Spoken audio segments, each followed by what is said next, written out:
Bonjour, bonsoir, bienvenue à tous et à toutes sur la chaîne Soyez et Devenez. Merci encore à tous ceux qui ont rejoint la chaîne depuis peu. Effectivement, là, on commence à dépasser un certain stade. Je suis très heureux. N'hésitez pas tous à cliquer sur le bouton de la cloche pour être sûr que vous puissiez avoir l'ensemble et l'intégralité des nouvelles vidéos. N'hésitez pas à liker, partager les vidéos et surtout commenter, donner vos avis sur les vidéos. N'hésitez pas à participer puisque je vais présenter bientôt le prochain live. Le prochain live et le prochain sujet que j'annoncerai très prochainement également sur le réseau Insta. Soyez nombreux pour ce nouveau live qui sera le deuxième depuis le début de cette chaîne. Donc je compte sur vous pour être nombreux pour ce sujet qui, je pense, va amener beaucoup de monde. En tout cas, avant ça, aujourd'hui nous avons un sujet qui est relativement important puisque si on veut parler de développement, de changement, de renouvellement de soi, il est important de comprendre notre fonctionnement. Et j'aimerais prendre le temps pour ça, parce que vous savez, on est dans une vie aujourd'hui qui est quand même relativement complexe. Cela devrait être normal pour moi que chaque être humain sur cette terre puisse comprendre son fonctionnement interne. Quand je parle interne, je parle des organes. Je parle essentiellement d'ailleurs du cerveau. Comprendre notre fonctionnement peut nous aider à prendre les bonnes bases, les bons réflexes dans cette vie. Et qui peut mieux comprendre qui on est à part soi-même? Eh bien, pour le savoir, il faut connaître les bases. Et les bases ne sont pas inculquées dans notre éducation. Et pour moi, c'est un frein à l'évolution même de l'espèce humaine, quelle qu'elle soit. On a besoin de comprendre qui nous sommes, comment nous fonctionnons. C'est la base. C'est une base. Elle devrait être inculquée à tous nos enfants au plus jeune âge. Et oui, de manière ludique bien évidemment, mais la compréhension de soi permet d'élargir le champ des possibles. Et de pouvoir démarrer dès le plus jeune âge permet aussi de se construire dans le bon sens, de ne pas passer par des chemins sinueux, inutiles, où on perd beaucoup de temps. On perd beaucoup de temps en présence de vie et c'est dommage pour moi que ce ne soit pas un réflexe d'aborder ce sujet-là avant. En tout cas, cette chaîne aujourd'hui permet cela et c'est pour ça que je suis ici aussi. Je vais partager avec vous aujourd'hui un thème qui est relativement important puisqu'il s'agit des effets du cerveau face au changement. Sachez tout d'abord que le cerveau est programmé pour favoriser la stabilité et la survie. Par conséquent, tout ce qui touche de loin comme de près au changement n'est pas du tout sa tasse de thé. Effectivement, le cerveau voit le changement comme une menace. C'est la raison pour laquelle nous le pressentons d'ailleurs comme une menace. Dès qu'il y a un changement qui opère, nous sommes dans tous nos états et nous disons « Oh là là, qu'est-ce qui va m'arriver? Qu'est-ce qui va se passer ?» Pourquoi? Parce qu'on sort de notre zone de confort. Et cet inconfort va créer plein de choses dans notre cerveau, qui vont créer plein de choses aussi dans nos sensations, nos sentiments, dans notre comportement. Et c'est ce qu'on va aborder aujourd'hui. Alors la première, c'est la résistance au changement. La zone concernée sont les ganglions de la base. Les ganglions de la base sont responsables des habitudes et des comportements répétitifs. Lorsqu'un changement survient, cette structure lutte pour maintenir les habitudes. Ce que ceci va provoquer, souvent, c'est un sentiment de stress, de procrastination et une tendance également à revenir à des anciens schémas comportementaux. Dans ces situations-là, il y a une solution possible, c'est de répéter le nouveau comportement de manière répétitive jusqu'à ce que le comportement soit adopté. Cela permettra de renforcer les nouvelles connexions neuronales. La peur et le stress, c'est l'alerte rouge du cerveau. Les zones concernées sont l'amygdale et le cortex préfrontal. L'amygdale est le centre de la peur et des émotions. Par conséquent, elle détecte tout changement comme une menace potentielle. Par ailleurs, c'est elle qui envoie le message au cortex préfrontal qui est lui responsable de la prise de décision et de la gestion du stress.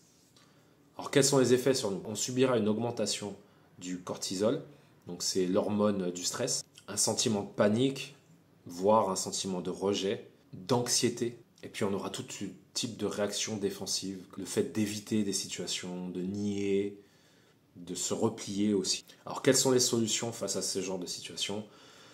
La respiration profonde. Oui, effectivement, la respiration est importante. On a beau dire que la méditation c'est perché ou je ne sais quoi, mais regardez bien votre comportement. Souvent lorsque vous êtes face à des situations qui ont une tendance à vous décontenancer ou qui vous font un peu monter votre niveau de stress ou d'anxiété, vous allez avoir, ou la colère même, vous allez avoir un sentiment de respiration et de relâchement. Eh bien c'est ça. Ou on souffle d'ailleurs quand on est énervé ou agacé. Voilà, donc ça doit sortir. On a besoin de respirer pour pouvoir redescendre. Des fortes et des grandes respirations sont importantes pour pouvoir se maintenir face à des situations qui nous dérangent. Il faut aussi rassurer le cortex préfrontal. Et comment on le rassure? Eh bien, il faut faire des plans précis. Voilà. Y aller étape par étape. Le cortex préfrontal, c'est une alerte, comme je vous l'ai dit. Donc, il faut le préparer aux choses. Si vous ne le préparez pas, ce sera beaucoup plus compliqué. Je vous invite d'ailleurs à regarder le film Vice Versa, qui est un animé. Vous pouvez regarder avec vos enfants, il n'y a aucun souci.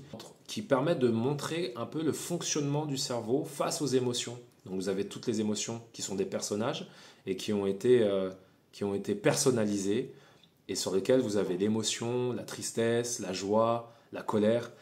Et chacun de ces personnages répond en fonction de ce que l'être voit. Et c'est très intéressant et très ludique. Bon, c'était une petite parenthèse. La motivation et le plaisir, c'est le côté positif du changement. La zone concernée, c'est le système de récompense. Si le changement est perçu comme positif ou maîtrisable, il va s'en suivre la libération de dopamine, qui est l'hormone du plaisir et de la motivation. Alors souvent, ça va donner un sentiment d'excitation, d'engagement. Ça vous permettra une plus grande ouverture d'esprit et également une augmentation de votre créativité. Ça augmentera également votre désir d'explorer de nouvelles expériences. Les solutions pour maintenir cette chose, c'est de se fixer des objectifs atteignables.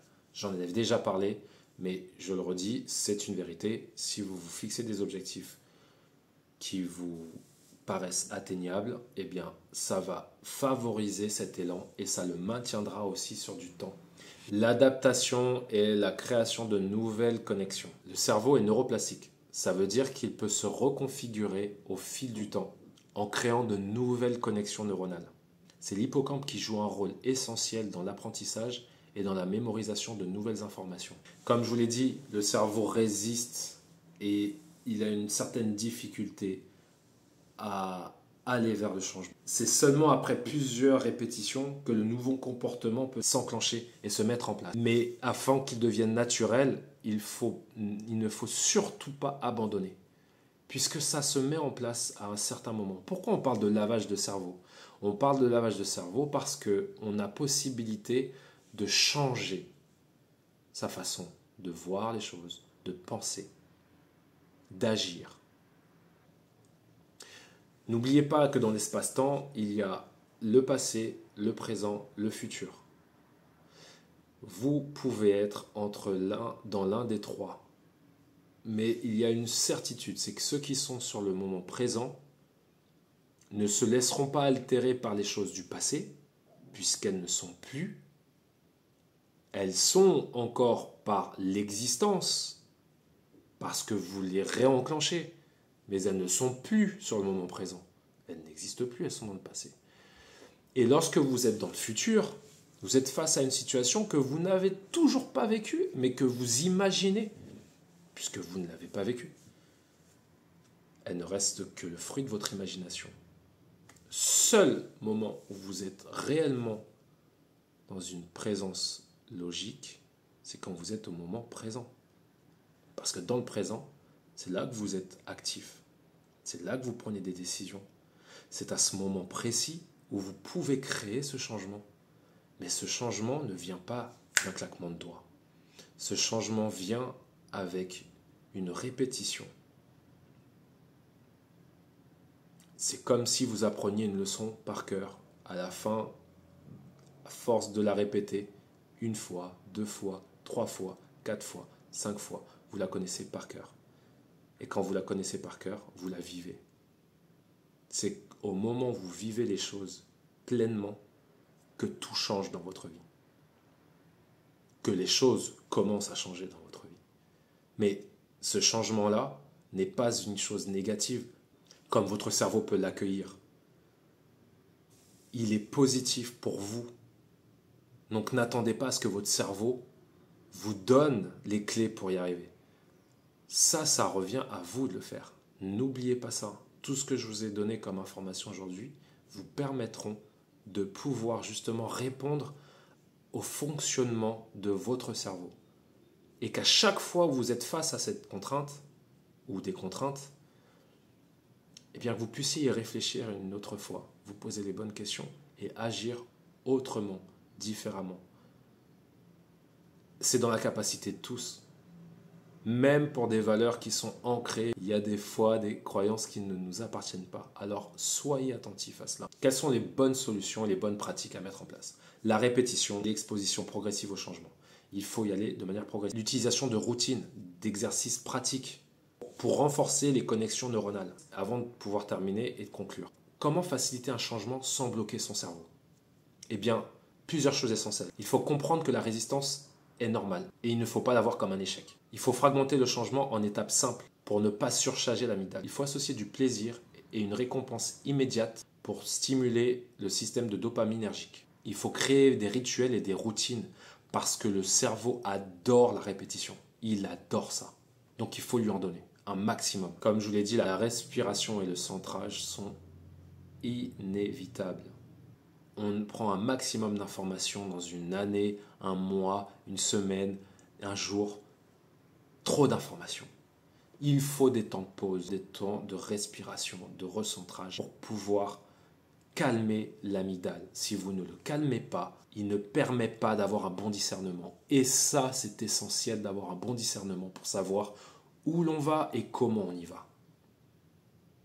Les temps de pause, de respiration sont essentiels. Ne minimisez pas la force de cet exercice. Je vous remercie pour votre soutien encore une fois. Si vous avez aimé cette vidéo, likez-la, partagez-la. Les informations doivent être diffusées. Je compte sur vous. Je vous remercie encore pour tout le soutien que vous m'apportez.